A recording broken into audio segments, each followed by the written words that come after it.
पहले 10वीं का एग्जाम दे लो, उसके बाद मेरी दीदी के साथ शादी कर लेना। मुझे पढ़ाई करने का मन ही नहीं कर रहा।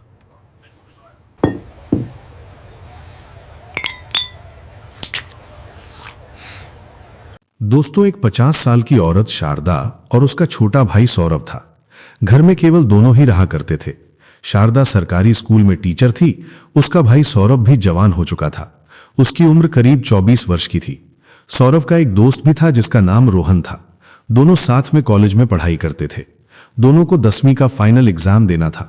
एक दिन कॉलेज से लौटते वक्त रोहन अपने दोस्त सौरभ से कहता है, तुम्हारे घर में केवल 2 जन रहते हो, हमारे घर में बहुत सारे लोग रहते हैं। पढ़ाई करने तो दूर चैन से भी नहीं रह पाता।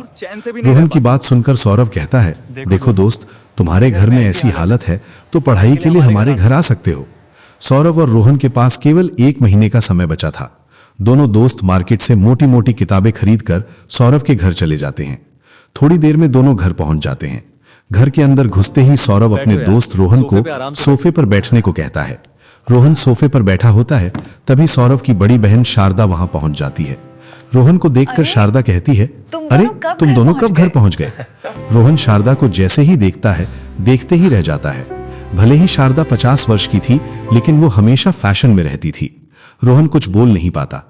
तभी शारदा कहती है, तुम इस तरह मुझे क्यों देख रहे हो?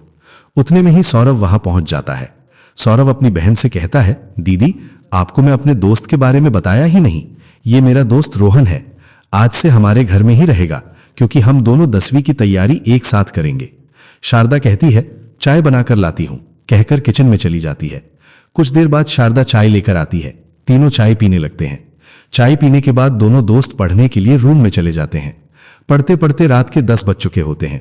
सौरभ पढ़ते पढ़ते सो जाता है। रोहन पढ़ाई करने के बाद वॉशरूम जाने लगता है। तभी देखता है कि वरांडे में शारदा बियर पीते हुए टीवी देख रही होती है। कुछ देर दूर से देखने के बाद रोहन पीछे से शारदा के पास पहुंच जाता है और उन्हें चूमने लगता है। शारदा कहती है, अरे तुम ये क्या कर रहे हो? रोहन कहता है, आप बहुत खूबसूरत हैं। इतना कहकर वो वॉशरूम न जाकर वापस रूम में चला जाता है। शारदा कुछ कह नहीं पाती। सुबह होती है। शारदा सौरभ को दूध लाने भेजती है। सौरभ कहता है, ठीक है, हम दोनों जाकर दूध ले आते हैं। लेकिन शारदा केवल सौरभ को ही भेजती है। सौरभ दूध लाने निकल जाता है। जैसे ही सौरभ घर से बाहर जाता है, शारदा रोटी बनाने किचन में चली जाती है। इधर रोहन शारदा के पास जाकर कहता है, आंटी, मुझे माफ कर दीजिए, कल मैं नींद में था इसलिए आपको गले लगा लिया। शारदा मुस्कुराते हुए कहती है, तुम इतनी सी बात के लिए घबरा रहे हो? देखो, तुम जब तक हमारे घर में रहना चाहते हो, बेफिक्र होकर रह सकते हो। रोहन कहता है, मैं आपको पसंद करता हूं। शारदा कहती है, अरे मैं 50 वर्ष की औरत हूं, भला मैं तुम्हें कैसे पसंद आ सकती हूं?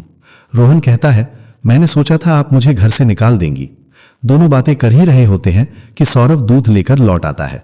थोड़ी देर में शारदा रोटी बनाकर सौरभ और रोहन के लिए लेकर आती है। तीनों नाश्ता करते हैं। दोनों दोस्त फिर पढ़ाई के लिए रूम में चले जाते हैं। लेकिन रोहन बड़े मजे से सो रहा होता है और सौरभ पढ़ाई करता रहता है। शाम होती है। खाना खाकर दोनों फिर पढ़ाई करने लगते हैं। थोड़ी देर बाद रोहन रूम से निकलकर शारदा के रूम में चला जाता है। उस दिन भी शारदा बियर पीते हुए टीवी देख रही होती है। रोहन उनके सामने बैठ जाता है। शारदा पूछती है, तुम्हारा पढ़ाई हो गया? रोहन कहता है, मुझे पढ़ाई करने का मन ही नहीं कर रहा। शारदा रोहन को एक बियर की बोतल थमा देती है। दोनों खूब बियर पीने लगते हैं। कुछ देर बाद रोहन शारदा को बेड पर बैठा देता है। जैसे ही रोहन चूमने वाला होता है, शारदा कहती है, मैं पहले जैसी जवान नहीं रही। जब मेरा पति जिंदा था तब वह हमेशा मुझे खुश रखता था। रोहन कहता है, मैं आपका हाल समझ सकता हूँ। अकेले रहना कितना कठिन होता होगा। कुछ ही देर में दोनों संबंध बना लेते हैं। संबंध के बाद दोनों सोफे पर बैठकर बातें करने लगते हैं। शारदा रोहन से कहती है, जब से तुम यहाँ आए हो मैं बहुत खुश हूँ। दोनों काफी देर बातें करते रहते हैं। फिर रोहन वापस रूम में चला जाता है। रूम में पहुंचते ही सौरभ पूछता है, इतनी देर बाहर क्या कर रहे थे? रोहन झूठ बोल देता है और दोनों सो जाते हैं।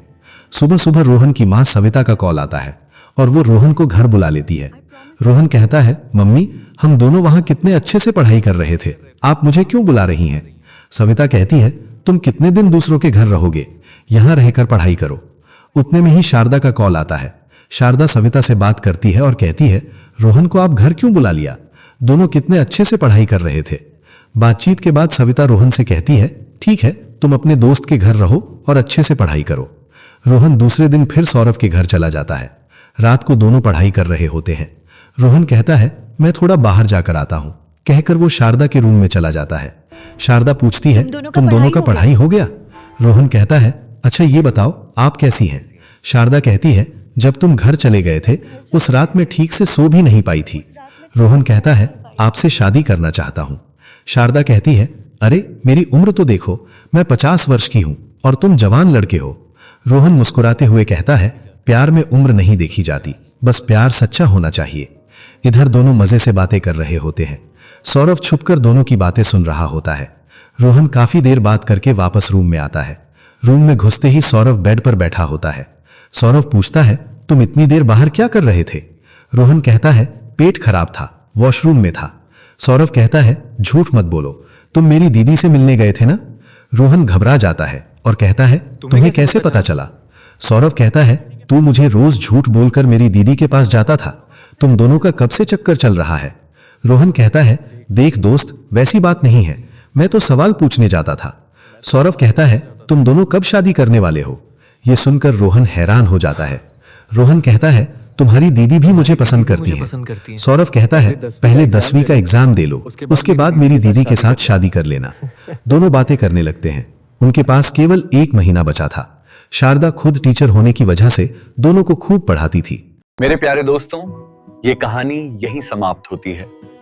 यदि आपको ये कहानी पसंद आई हो तो लाइक करके चैनल को सब्सक्राइब कर लीजिएगा ताकि ऐसी ही मजेदार कहानियां सबसे पहले आपके पास पहुंचे। बेल आइकन भी दबा दीजिएगा। धन्यवाद।